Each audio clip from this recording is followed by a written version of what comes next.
YouTube માટે subscribe કરો જેથી દરેક અપડેટ મળી રહે તમને। સફર પર જઈએ જે સંઘર્ષોથી ભરેલી છે। આપણે જટિલ વાતોને એકદમ સરળ રીતે સમજવાનો પ્રયાસ કરીશું। આજે આપણે જે પણ માહિતી જોઈશું એ જીકે દાદા ગુજરાતી દ્વારા તૈયાર કરવામાં આવી છે।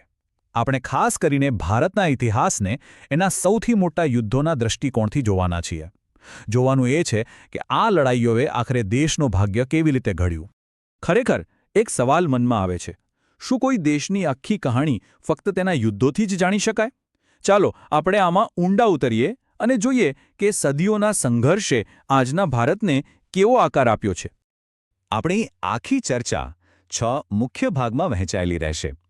આપણે ઇતિહાસના પાનાઓથી શરૂ કરીને પ્રાચીન ભારતના યુદ્ધો, પછી મધ્યયુગીન સંઘર્ષો, વિદેશી શાસનનો ઉદય, આધુનિક ભારતના પડકારો અને છેલ્લે ઇતિહાસ આપણને શું શીખવે છે એના પર વાત કરીશું। તો શરૂઆત કરીએ ઇતિહાસના પાનાઓથી। જુઓ, ઇતિહાસ એટલે ખાલી રાજા મહારાજાઓની વાર્તાઓ નહીં, પણ એ યુદ્ધોનો જીવતો જાગતો રેકોર્ડ છે જેણે આ દેશનું ભવિષ્ય નક્કી કર્યું। હવે આપણી વાતને પ્રાચીન કાળમાં લઈ જઈએ, એ સમયમાં જ્યાં મોટા મોટા સામ્રાજ્યોની સ્થાપના જ જીત અને યુદ્ધોના પાયા પર થઈ હતી। અને આમાં સૌથી મોટું ઉદાહરણ છે કલિંગનું યુદ્ધ। કહેવાય છે કે આ એક એવું ભયાનક યુદ્ધ હતું, એટલો બધો રક્તપાત થયો કે સમ્રાટ અશોક જેવા શક્તિશાળી રાજાનું પણ હૃદય પીગળી ગયું। અને બસ એ પછી જ એમણે બૌદ્ધ ધર્મ અપનાવીને અહિંસાનો માર્ગ લીધો। એટલે વાત ખાલી જમીન જીતવાની નહોતી, આ યુદ્ધો તો ભારતીય સામ્રાજ્ય કોને કહેવાય એ વિચારને જ ઘડી રહ્યા હતા। અને હા, એ જીત પાછળના નૈતિક સવાલો પણ ઊભા કરી રહ્યા હતા। સારું, પ્રાચીન કાળથી આગળ વધીને હવે આવીએ મધ્યયુગમાં। આ એકદમ અલગ જ સમય હતો। નવી નવી તાકાતો સામે આવી રહી હતી, અલગ અલગ સંસ્કૃતિઓ એકબીજા સાથે ટકરાઈ રહી હતી।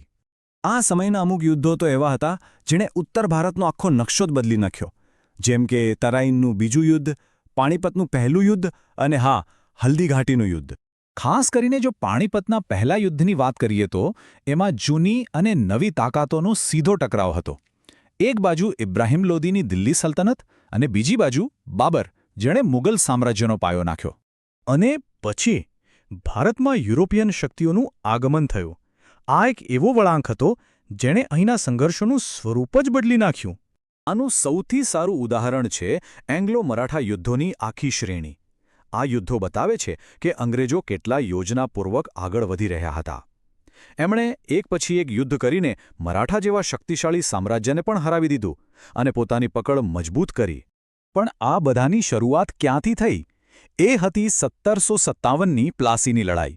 માની લો કે આ એક જ લડાઈ એક એવું ટર્નિંગ પોઈન્ટ હતું જેણે એક એવી ચેઇન રિએક્શન શરૂ કરી કે દેશે લગભગ 200 વર્ષ ગુલામીમાં કાઢવા પડ્યા। આખરે આઝાદી મળી, પણ શું સંઘર્ષ પૂરો થયો? ના, હવે એક નવા આઝાદ ભારત સામે પોતાની સરહદો અને પોતાની સત્તા બચાવવાનો મોટો પડકાર આવીને ઊભો રહ્યો।